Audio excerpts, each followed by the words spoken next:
complicated, you know, man. It's like a damn Rubik's Cube, man. You like talking about that blue, red, man, then you get to one side and like,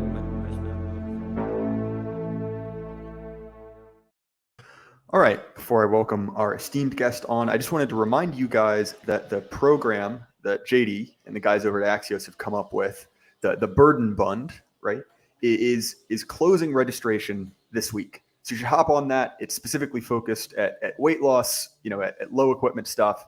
And I'll put it this way: I've met a lot of you, and there's a lot of people who could use JD's services. So if you're interested in kind of forming, an online kind of fitness community centered around friendly competition, check it out. It's worth your time.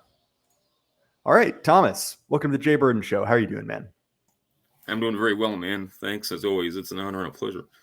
Yeah, I'm glad to have you back on. So I'll just jump into it because I assume at this point people know who you are and know what you do. So you and I have been talking, off air about what to address next. And one of the things that came up was how we as people, as Americans, as Westerners, should relate to other cultures and other ethnic blocs. Obviously there are certain lessons that we on the right wing have learned over the past 5 and 10 years and kind of settled on, about the differences between different groups and different cultures. And I'm not looking to belabor that point, but I do think there's kind of an empty space in kind of the affirmative how we ought to act direction. So what are your thoughts on this topic, Thomas? I've made the point before, and not just myself. Okay, anybody who deals with right-wing topics in any kind of deep cultural capacity, and who deals with these things in terms of the cultural psychology of politics, and particularly like the ontological implications of white people in the New World in particular. Okay. I don't want to get into some contentious debate about, like who is white and, what the kind of constituent elements of our race, the kind of varied ontological implications of, where they are situated within, our kind of broader racial family, as well as, what their kind of historical experience is and their epistemic priors in dealing with, other white tribes, as well as, racial aliens. But I'm not just being provincial in this, but when we talk about like the white race and its orientation towards, the colored world is in less kind of delicate and sensitive times, people would refer to it. I'm talking basically about, I'm talking basically about, like the master caste cultures. Okay. Like the peoples who truly conquered the planet. Okay. I'm talking about, Anglophone peoples, obviously, and all those kind of like within that penumbra, as well as, the kind of,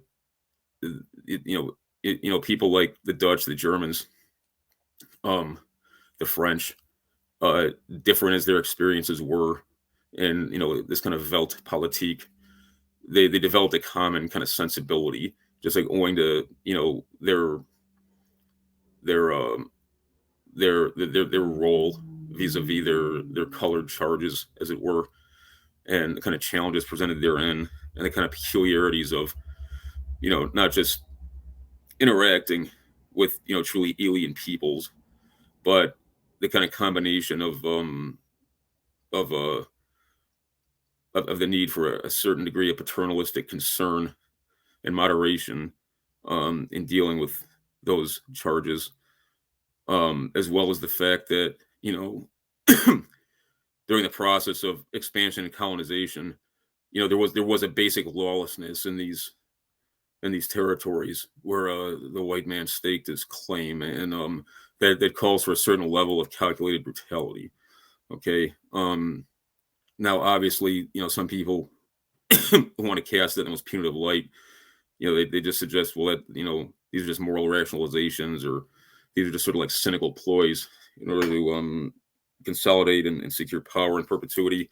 I mean, yeah, okay, there's always aspects of that, but that's people who, you know, just are reductionists to that degree. They don't really understand what I'm talking about, and they don't really understand, you know, cultural psychology at scale, particularly when you're dealing with, you know, master slave relationships, or when you're dealing with, you know, these kinds of disparities in not just in hard power, but in conceptual horizon. Okay. Now, one of the points I'm always trying to make to people, like in my own life, because like people think it. I mean, there's a not minor, there's not insignificant degree of criticisms where people have told me that I'm too comfortable in what amounts to like a deteriorating and savage environment. You know, that because they think that Chicago is like this horrible place. And in some ways it is. You know, they say that like you shouldn't go around wearing the fact that you're a minority and you can navigate this stuff. You shouldn't wear that like a badge of honor. And I'm like, no, that's true. Okay. But if you are somebody like me, where you know, you are like a white prod, at least in part descended from founding stock, like generally, you know, like I don't have any like storied ancestors. I don't mean that. And even the other white persons you're around are almost exclusively immigrant populations, you know, and then, you know, within, you know, opposite that, you know, there's this kind of critical mass of like black folk and, you know, kind of serf immigrants, you know, like these Mexicans. The way all these people treat you as like an old stock type is it's peculiar. Okay. And I'm always making the point too, like even black folks who don't really like white people, and frankly, a lot of black folks just don't, which is fine. I mean, generally, like black people aren't like my favorite people either. However, like, you know, the black folks who do approach you in a fairly civilized, you know, and reasonably amicable capacity, you know, they're doing that because they understand that there's a peculiar interdependence between our peoples, and they kind of want you to act like the master caste. Like that doesn't entail disrespect, but it's they slide into a role that's just like comfortable.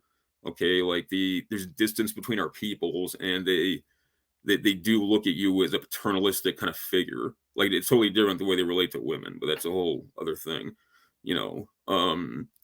And so this idea that, you know, if you're a white prod and kind of like a, you know, kind of like a square guy, as it were, in the big city, like I am, like this idea that you'll either be like a victim or that like, you know, nobody's going to respect you among, you know, these blacks and coloreds. Like that's not true at all. Okay. And in fact, one of the reasons why, and I'll bring it back to your point in a minute more directly. One of the reasons why race relations went to hell is because the white man stopped acting like the master caste. Okay. Like that's the equivalent of basically like an alcoholic father, like telling his kids, like, do whatever you want.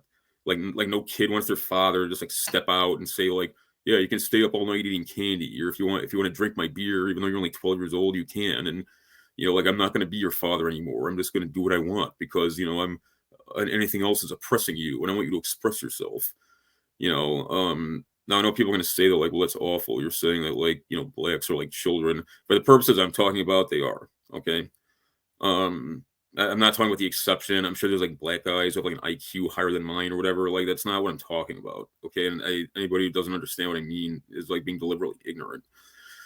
But regardless of what anybody thinks, regardless, you know, in ethical terms, regardless of what they think in aesthetical terms, regardless of how like revolting they may find the paradigm I'm talking about, the black man speaks my language. He worships my God.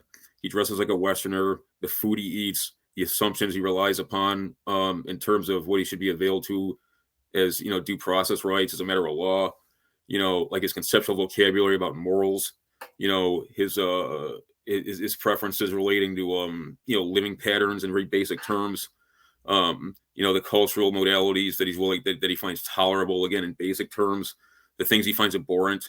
Those are things that he gleaned from the master caste. Okay. He's not speaking Swahili. He's not wearing, you know, he's not wearing a multicolored robe. You know, he's not following some voodoo religion. Okay. Like there might be people who click up with some like Afrocentric sort of thing and make a statement, but that's not any different than like some like white dude declaring that he's like a black metal Viking or something. Like it doesn't It doesn't actually have any percentage. Okay. So, you know, and admittedly, like a lot of this stuff is subconscious, but it's a very real thing. Okay. So now, mind you,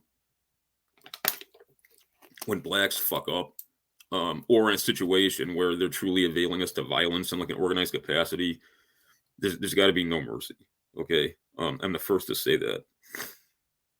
And our capability to mount that kind of defense has always got to be present. Okay. I mean, not in a bullying way, but it's got to be clear that, you know, we will come down on these people in a terrifying and ruthless capacity, if it comes to that. However, like outside of those conditions, one should carry himself benevolently. Okay.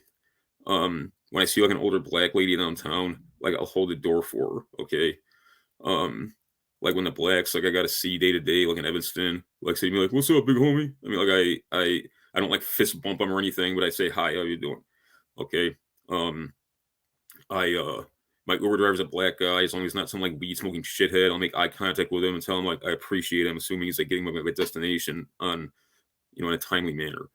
You know, you're not like standing up for the white race by like being an asshole to people. Okay, so that's number one. So one of the things. Oh, sorry, was I interrupting? No, you go ahead. You go ahead. I was rambling. So one of the things that came up, it came up in a discussion that Bagby and I had on air about the abolitionist movement in the U.S. was that there were sort of two strains of it. Indeed. You know, or three parties, right? If you consider it slaveholders and then the two parties of abolitionists. And of one of those two groups of abolitionists, and I'm no Lincoln, but I'm no fan of Lincoln, rather, but we need to put him in this category. We're essentially a group of people who realized, like, look, like, you know, American slavery being what it is, this isn't an institution that you can just wave a magic wand at, say, all right, we've abolished it, and then walk away. Yeah, that was the free soiler perspective too. Yeah. Right, because there is, in slavery, right, there is a sort of mutual obligation. Now, you know, people at home can say, well, it's a bad system of mutual obligation, and fair enough, that's not really the point. But there is this understanding, right, that at least among, you know, kind of like well-educated people, it was like, all right, like these people are here, you know, we owe them something. You know, we may not owe them, you know, a welfare state. We may not owe them, you know, the ability to run free, you know, cause chaos.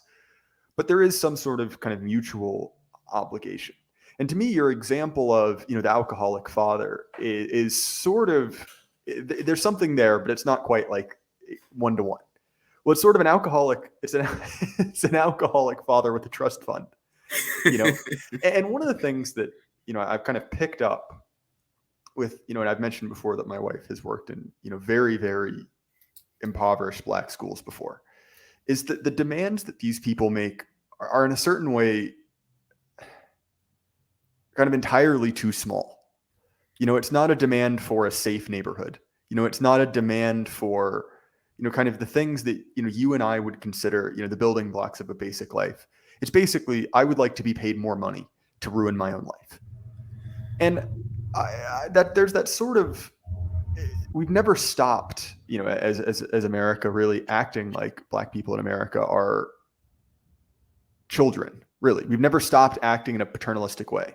We've just kind of diluted ourselves. That's why that's why, I mean, the language of the regime, it's in a perverse way, or rather it's a perverted sense of this, but like the language of these NGO, astroturfed NGOs, like NGO is like BLM is, you know, you're not affording us the patronage that you owe us, like to your point.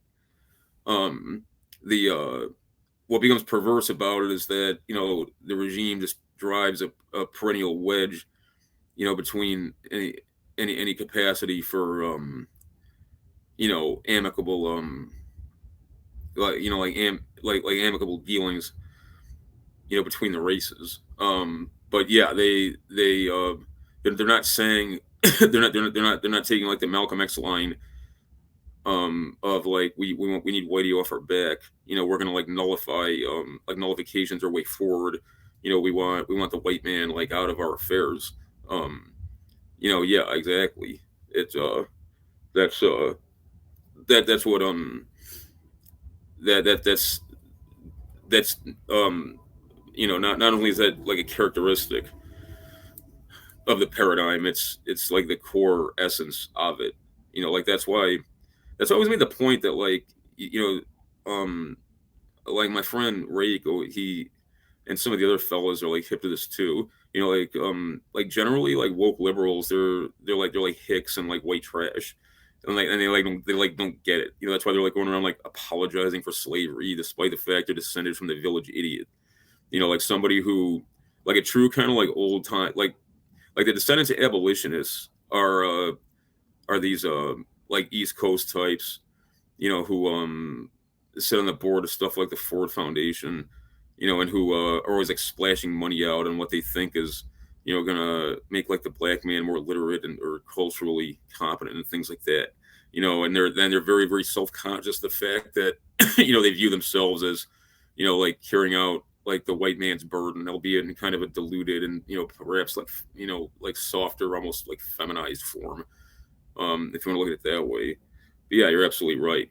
These things are complicated by the fact that under within the globalist paradigm, and we'd be enduring some of this even when we're not the social engineering regime, that's been in place since 1933, not attempting to quite literally create this kind of Tower of Babel and deracinate this planet, save for a certain tribe.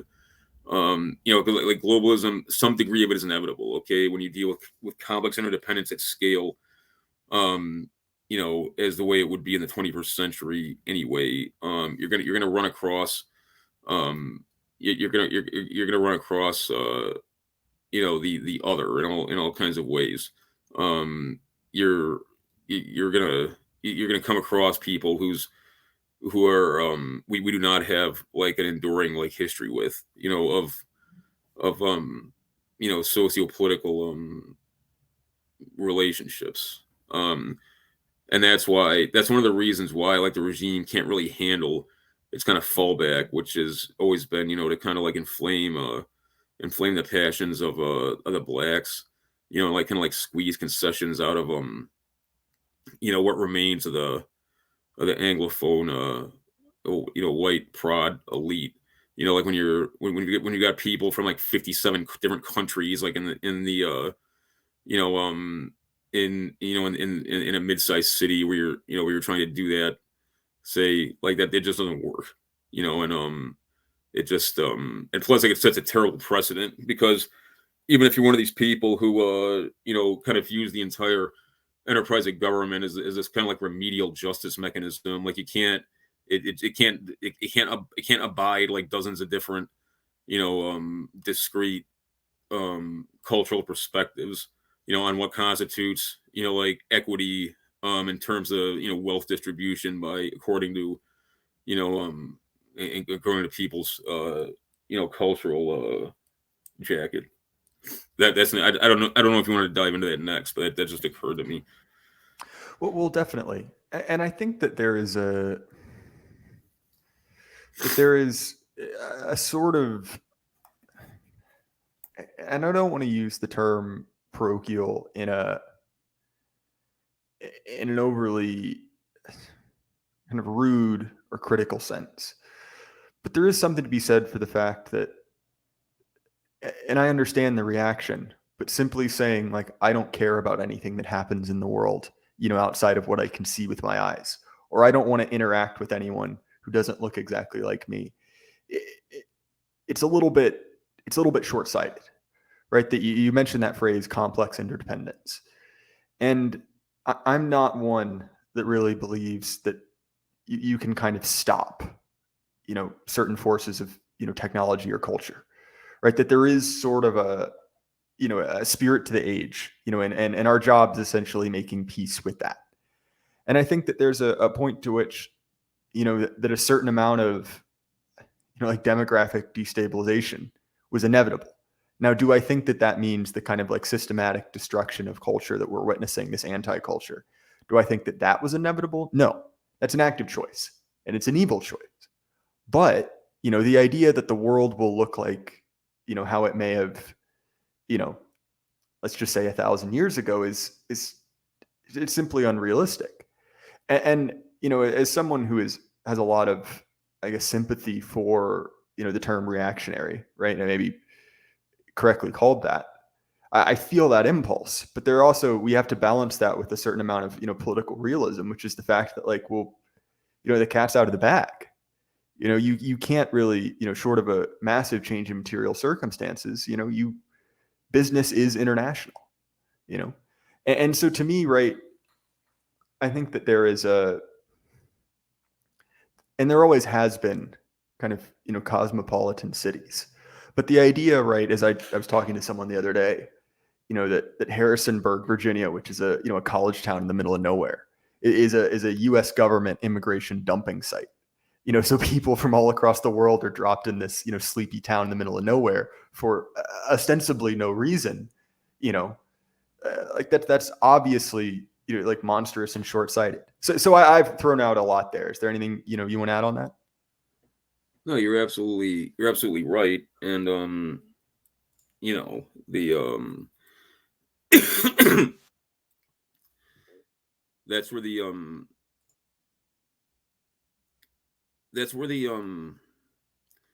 mean, that's the core of it too. You know, I make the point again and again, and one of the only passages in Mein Kampf that's really worthwhile, because it truly is, you know, it's not just a predictive model of what the ambition was and is of the kind of globalist deep regime. You know, speaking of interdependence, you know, it's not a conspiracy theory to identify that, you know, across national borders, and particularly during the process by which, you know, the world is restructured, you know, according to the whims of the New Dealers and you know, their counterparts in the UK and their allies in Moscow. You know, there was a common vision, at least with respect to some facets of you know, political organization at scale.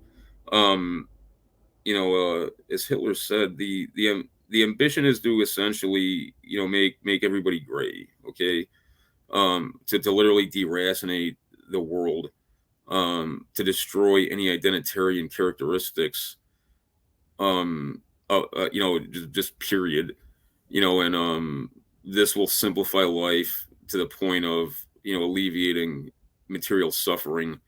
And from there, you know, there'll be the will, presumably, and the resources and the kind of directive, the capability to direct processes and economic activity, you know, towards deliberate ends, you know, like curing disease at scale and alleviating physical pain.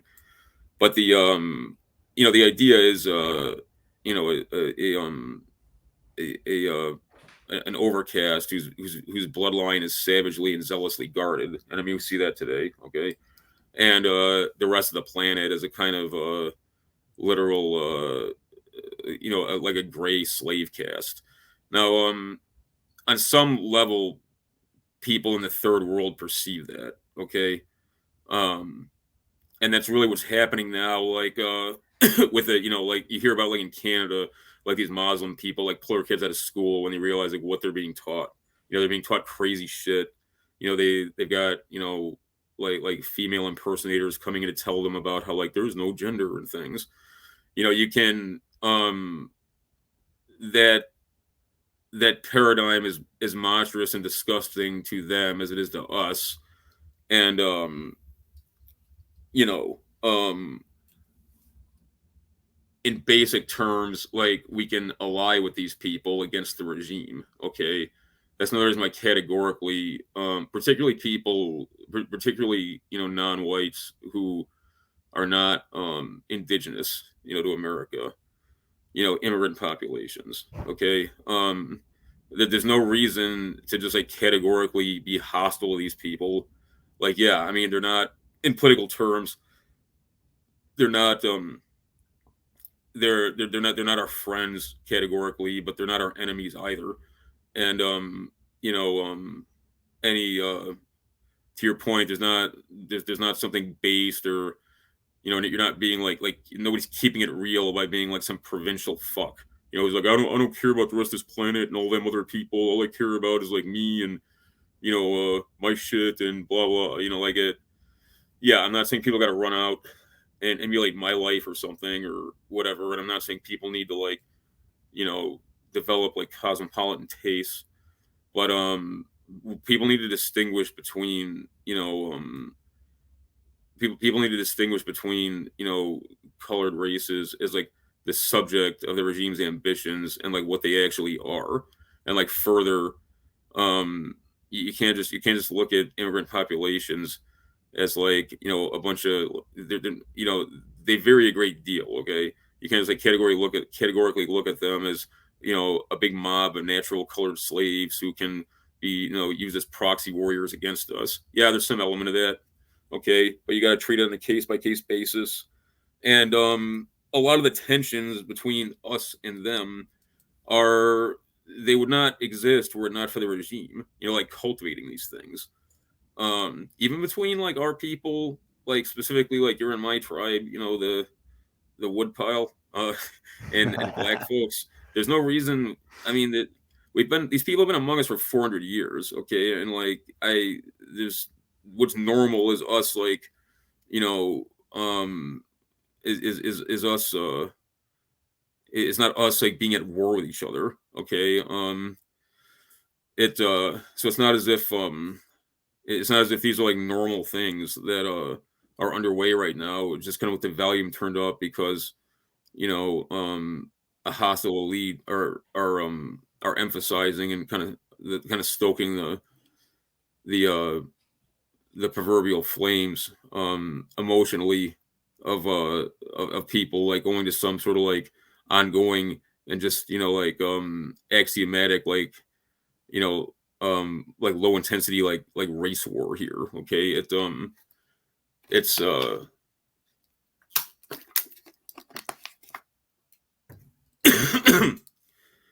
mean and yeah, I mean, to your point, interestingly about Lincoln, like people conveniently redact.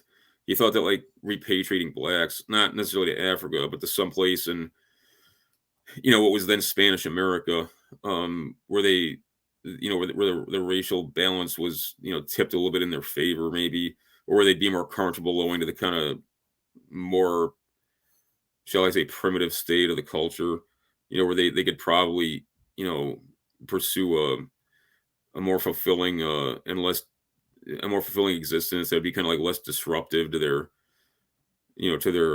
cultural mind and basic psychology, but because like they are here, we've got to deal with them in some capacity. And again, like the way to look at it is what I said, like it paternalism with qualifications, and an attitude of fundamental fairness at distance, but also an understanding, towards blacks in particular, owing to our kind of unique and tragic history with them. Like it's got to be clear that if they decide it's acceptable to avail our people to violence, that the response will be so horrible that will that will leave their mind immediately, unless they're totally beyond reason. So you've brought something up there that I think is interesting, which is that the regime uses strife as kind of a generator for power. And this is very easy to see in the war between the sexes, right? That ideally, 100%. And obviously men and women in certain instances have contrary interests. If you've ever been in a relationship with a woman, you'll become aware of this fact. But on a broader civilizational scale, right, your interests are aligned. Well, it's also this idea that like women are like this like discrete class, like that's crazy. Like that doesn't make any sense. Like it's not. that's not how things are structured, like sociologically.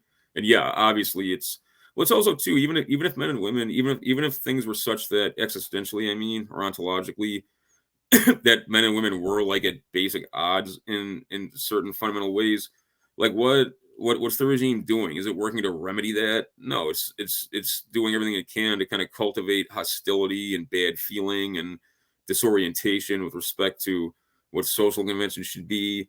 Like it's not, if the purported solution to this problem, or any problem, any sociological problem scale, if the solution to that is to do everything possible to make it worse, like obviously obviously you're not talking about a regime that's behaving in good faith.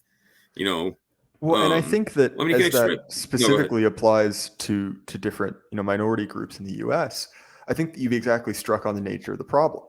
And what a lot of, I would consider, kind of like normal conservatives get wrong is they say, oh, they're idiots. They don't realize that this will not produce, kind of a positive relationship.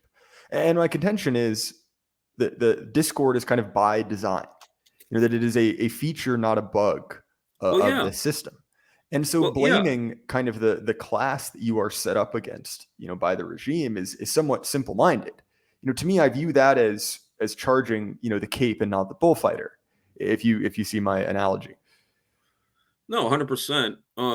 Well, yeah, that's why even if like it's, so the regime has a good faith. It's the regime is like provoking race riots by claiming George Floyd was murdered. It's doing that in good faith because that'll like bring people together to like some kind of, that'll de-escalate hostility and bring us to better understandings. Like if every day it like flashes images of dead George Floyd saying the police did this, the white police did this. I mean, like what possible outcome could there be from that other than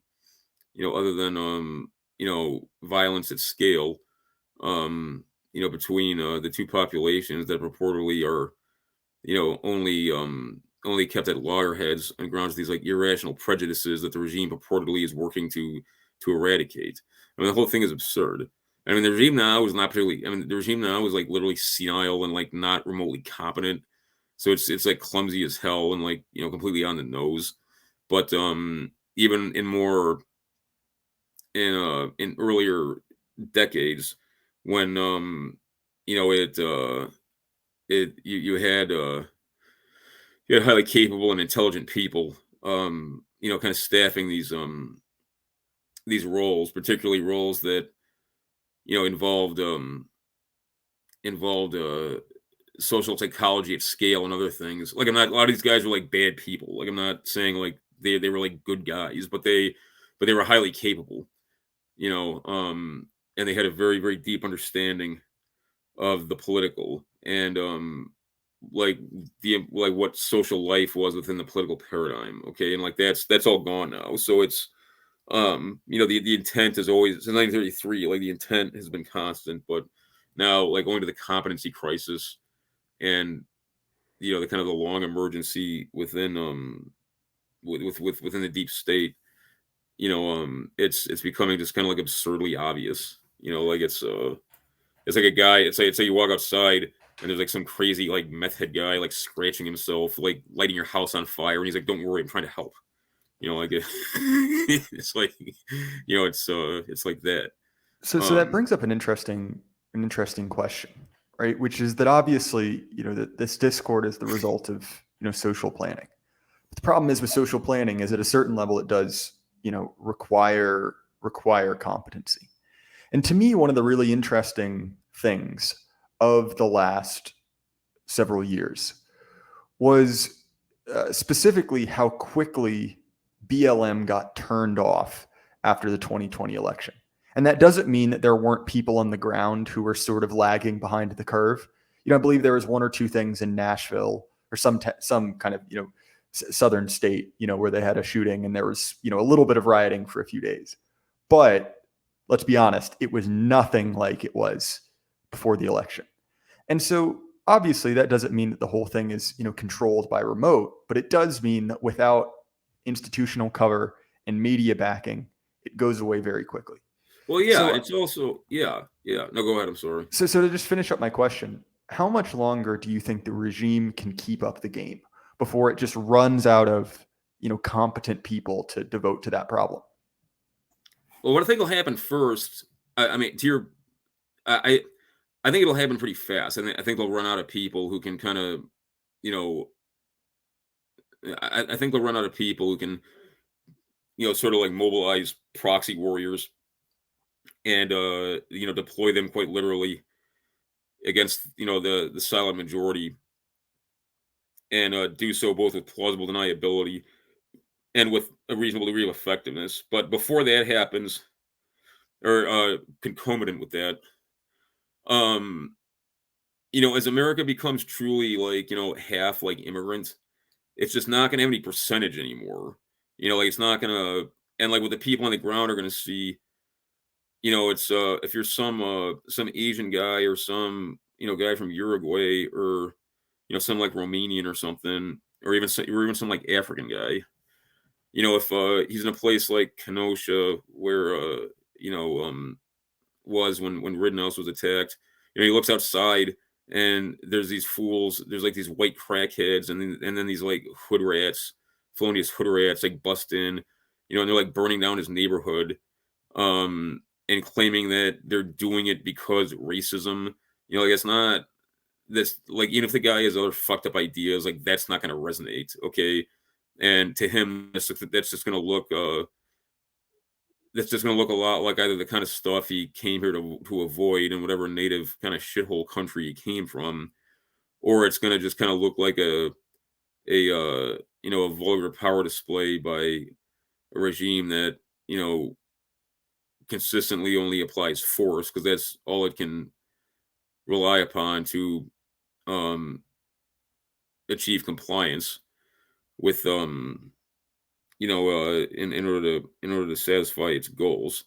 Um, so as that kind of conceptual narrative becomes unintelligible, this kind of thing's not really gonna be feasible anymore. And I make the point to people again and again. When BLM showed up in Chicago, these uh these these Latino gangsters like threw shots at them, because like their hood was being invaded, and it's like who are these fools, like it was stuff like that, like it you're gonna see that more and more.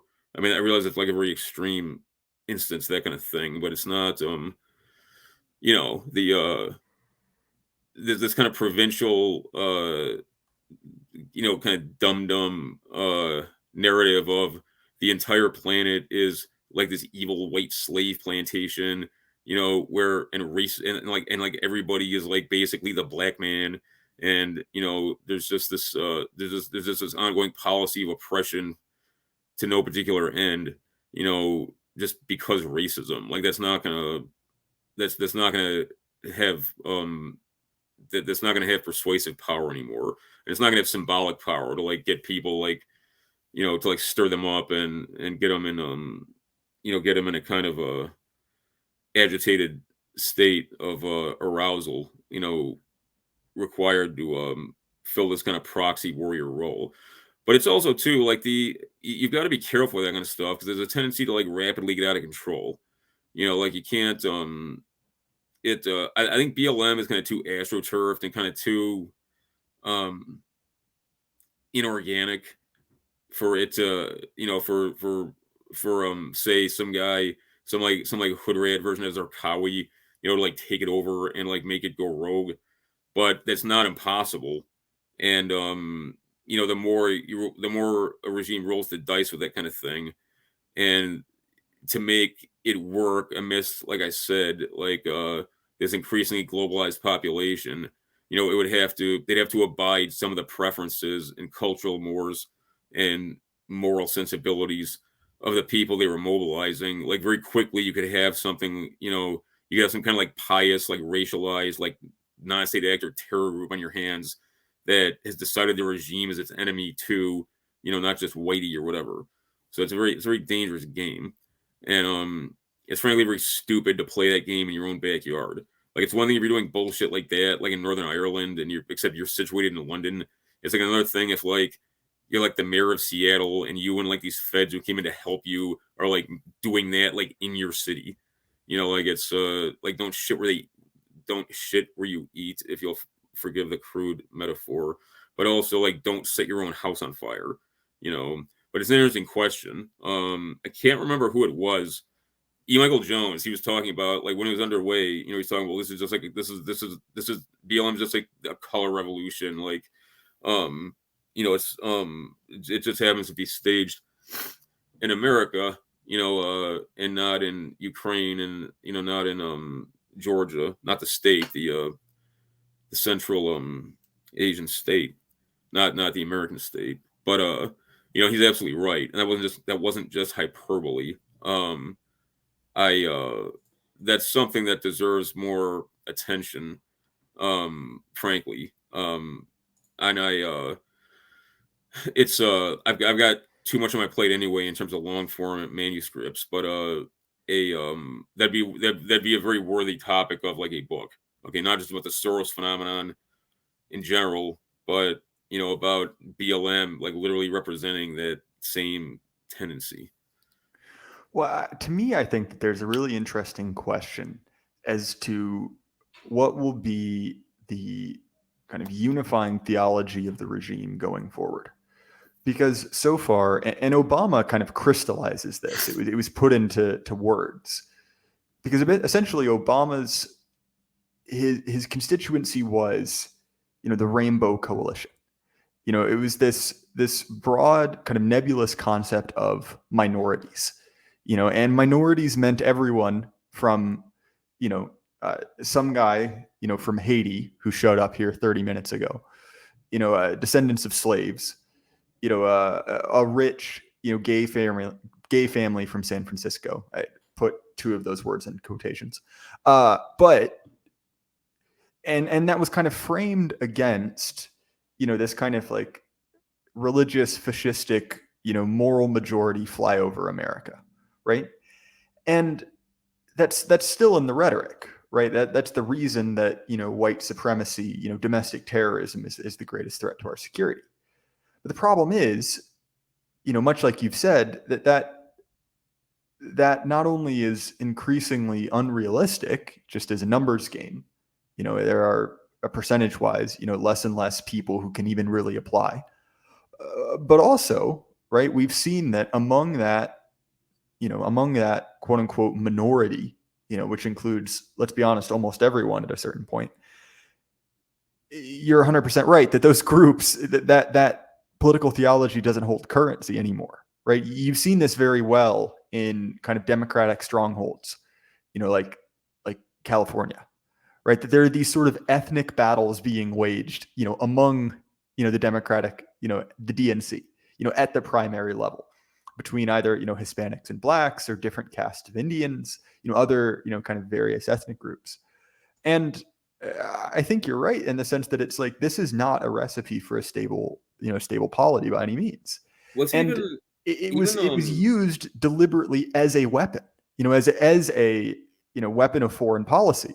And the amount of I was talking to my dear friend and friend of ours who drove us down to Tennessee, because he's a lot younger than me. He's only about 23, and we were talking about how weird it is that like Obama's just been memory hold, but Norman Finkelstein, who's a fascinating guy, and aside from his kind of revisionist stuff, he wrote a book on wokeism generally, which it's not like a groundbreaking book, but it is a pretty good takedown of when these things emerged and like what the kind of sociological catalysts were to make people respond to these things.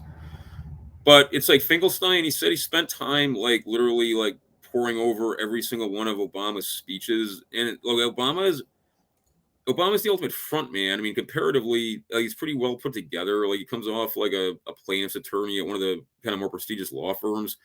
But the dude was the ultimate empty suit. He actually, like Finkelstein said, he never actually said anything. And this idea that it was just like, Americans are having problems these days. We're going to bring people together. And that was like literally it. But it's also it would have made sense if they were going to take. It's like, okay, here's how you kind of astroturf an election. If you want to like have a narrative of like the first black president, you find some photogenic black guy. You make his campaign into a reality show. You make it out like he's losing the whole time, and then doggone it, he pulls out this 11th hour victory. Now the racial problem, the racial, the original sin of racism is mended. It's like this black guy is now president. Like, hooray! You don't like take this like weird guy who grew up in Hawaii and with who's half African with an Irish American mom, and then declare that like he is the first black president. Like that doesn't, and that he's like this kind of like true blue American. And like if you were gonna draft Obama, it would have made sense to say like, see, like here's this great hardworking immigrant, like any man can make it in America. Like he's just like this random guy, like Bobby Jindal, But you could tell the confusion because I think originally, like what I just stated, that's what they were gonna sell him as, but then they realized people weren't going for it. And like these provincial faggots, like in on the Beltway, these like James Carville types, is like, oh well, he's black. I mean, it's because it was really confused, like the whole and like when he ran against Bobby Rush here in Chicago, like he got his ass kicked because people like the hood people are like, who's this fucking idiot? He's like some random. It'd be like running some like random like nerdy Asian guy or something. Like it didn't make any sense. And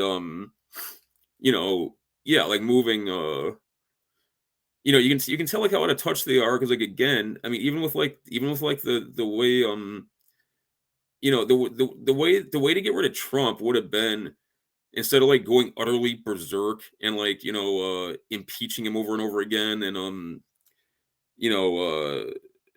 weaponizing the judiciary is in the way they have now and just unceremoniously like abolishing election protocol and then declaring that Joe Biden is literally the greatest politician who ever lived. Like the way you do it is you find some relative unknown who's like kind of ethnic, but not too much. And then again, you make a reality show out of his campaign. You fix the election, or if you need to, and then you claim like he had this great come from behind victory. You don't like draft like a smirking senile shithead who's probably one of the most hated politicians of his era. Like not much behind Hillary Clinton, and declare like that this man is like a better this man is greater than Roosevelt, Kennedy, Reagan, and Obama, and like without even campaigning, he can like overcome like basically every bellwether indicator. Like it's just like incompetence. I mean, like that's not how you sell propaganda. That's not how you sell a narrative. So I mean, yeah, I realize that's a bit rambly, but the confusion of the Obama narrative like was an example of what you're talking about, and that's also why again. Like Obama, it's like Obama just like he's just been like redacted. He's been like memory hold. Well, and I think that's what's especially frightening.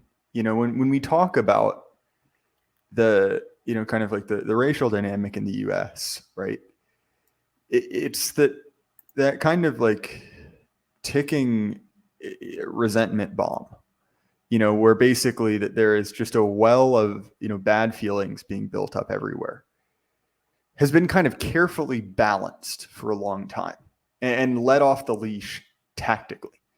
Say what you will, but it was, to me, I think that thesis holds up just looking at 2020. 100%. And when you have the ability to do that going away, right, as you've said, their narrative control is slipping, mostly due to just, I would argue, sheer incompetence, right? The ability to kind of, put that, kind of like boiling, like resentment back in the box goes away.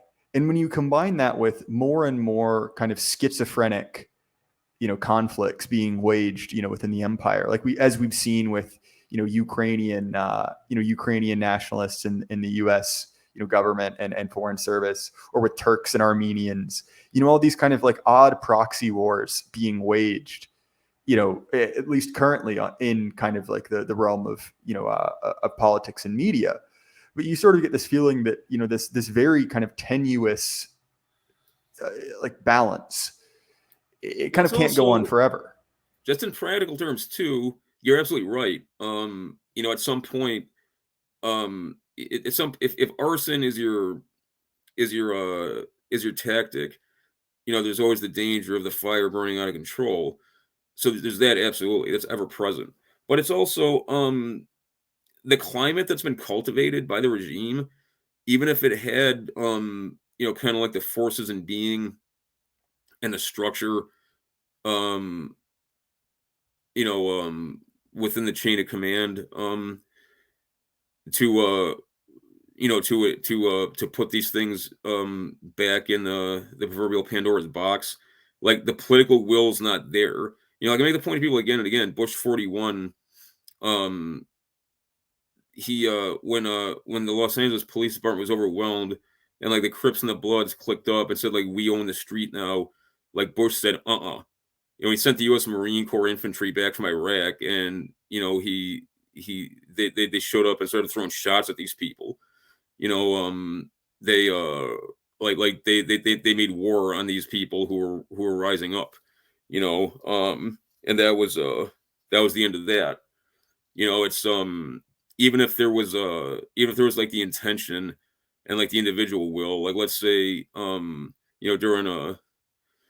like the long summer like 2020, it's any governor or any mayor, he'd find himself kind of up against the wall in terms of having to explain his conduct if people turn on the TV and saw like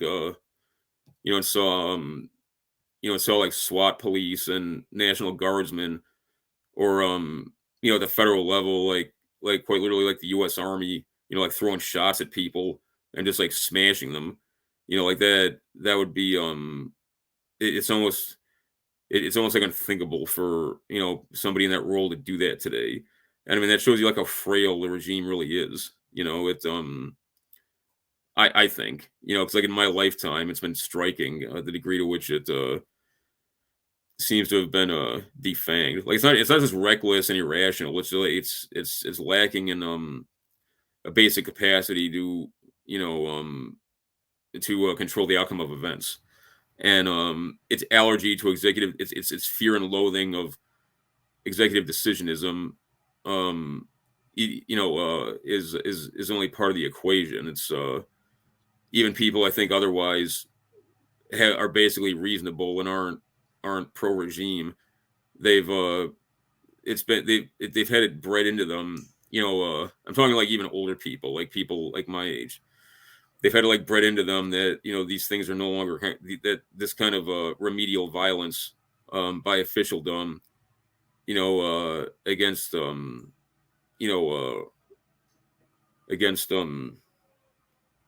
against discrete categories of people, like blacks, who are like rising up on nominally on grounds of racial injustice. It's like there's something like queasy about it to people. I mean, not to me. I don't feel that way at all. But I observe my fellow man, and I know this is a fact. Like it's all around you, and it's certainly like when I said like when I told people like in Seattle when that fool like said like, oh, the National Guard's not welcome here. Like Trump literally should have deployed the Guard and an active duty element to spearhead it to Seattle and restored order. I said, oh yeah, like you telling me that the forces I command are not welcome in the state that you preside over? Like fuck you. I mean, like it's like when Orville Farbus said, and believe me, I don't think it was good that Ike did this in like ethical terms, but when Orville Farbus like told Ike like to fuck himself, like he's not going to integrate schools, like I never said, oh really? Well, I'll send the U.S. Army. You want to get between, like my troops' rifles and those school doors, like they will drop you and won't even think about it, and that's settled that.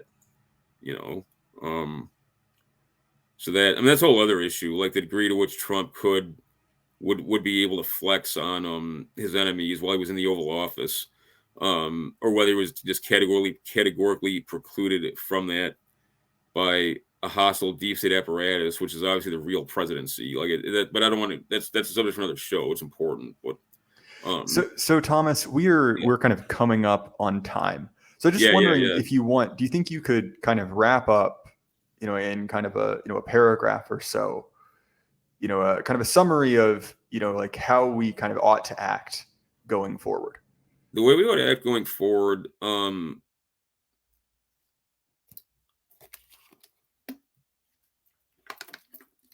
Always carry yourself like a man. Always carry yourself as an ambassador to your race. Okay, our race, our people. Don't tolerate any disrespect on either of those counts. Don't ever let anybody impugn your manhood. Don't ever let anybody insult our race. However, there's not any percentage in acting like a savage. There's not any percentage in deciding to fight N-wordism with N-wordism. Okay, part of being a credit to our people is, and part of the way forward is embracing our master caste status and acting like it. Okay. And like I said, that's characterized by benevolence as much as it is the capability for detached violence when necessary. All right. And people will follow you. I mean, not follow you like you're the leader. I mean, people will follow your example if you conduct yourself like that.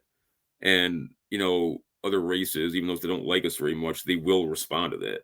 Okay. And we do need some kind of dialogue with these people, not like writ large. I mean, there's some people who would suggest that, but that's no question. But just in the day to day, if you're somebody who's situated like I am geographically, like I do have to deal with these people. Okay. And this has served me very well. Okay. I don't act any different when I'm out in the street than I do when I'm talking to our friends on these platforms. And I think that's clear. And I mean, now there's literally hundreds of people who like met me like out in the wild and, and they can attest to that. So, be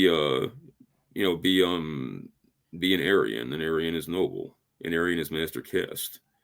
An Aryan is somebody who understands the implications of his actions and if he could not bear to see them endlessly repeated, he will refrain. That's my take on it. And again, moving forward, the regime is losing its ability to make an entire make an entire ideology out of hate whitey. Like, people will disagree with me, but they're not seeing the big picture. Like, they're not getting what I'm talking about. But that's my take. Forgive me if that was a bit rambly. No, not at all. I think you summed it up well. So if the audience wants to find more of your work, Thomas, what's a good way for them to do that? I guess they could stand outside my window and yell. No. Don't do that. I'll shoot you. But, an elaborate series of strings tied to coffee cans, right? You just have to... Yeah. No, you can. I'm on Twitter for the time being, or X, like Burb app, the app formerly known as Burb app.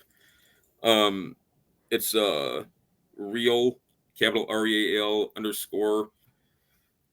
_ number 7 Thomas777 on Substack, which is popping right now.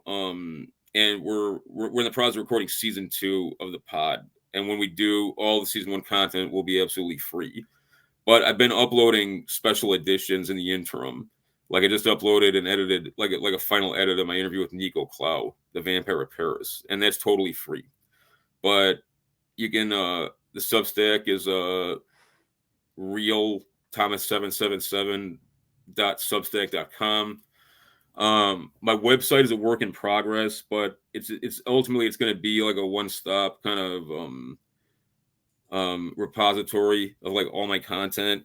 There is content on there you can access, but just bear in mind, like, it's not finished yet, and like we need like a mobile app version. But just it's number 7 Thomas777.com. Later this week, I'm recording I'm going to be recording another series with my dear friend and friend of ours, Pete Canones. It's going to be on the German on the Third Reich's atomic bomb program. I think people seem excited about it. I know there's a lot of thirst for information about it. We're going to do it. That series should cover probably 3 episodes. I'm very excited.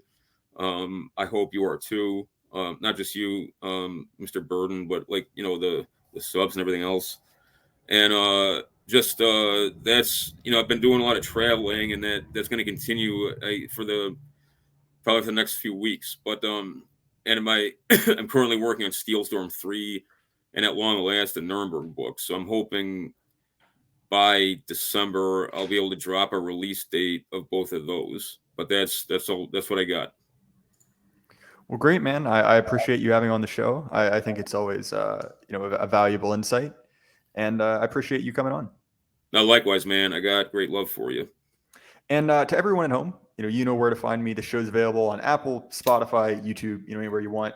I would recommend, if you have the time, to drop me a review on the audio platforms. That increases my reach significantly. And over time, I'd like to push more and more onto audio platforms. So just take a second. It doesn't really matter what you write. Just leave me a message because I will see it one way or another. And again, check out the sponsor, AXIOS. I'd appreciate more people in the group. It's always fun to see new names. And you get to see if you're, stronger, faster, and fitter than I am. It's always fun. And to everyone at home, remember, keep your head up. The lie can't last forever. Good night.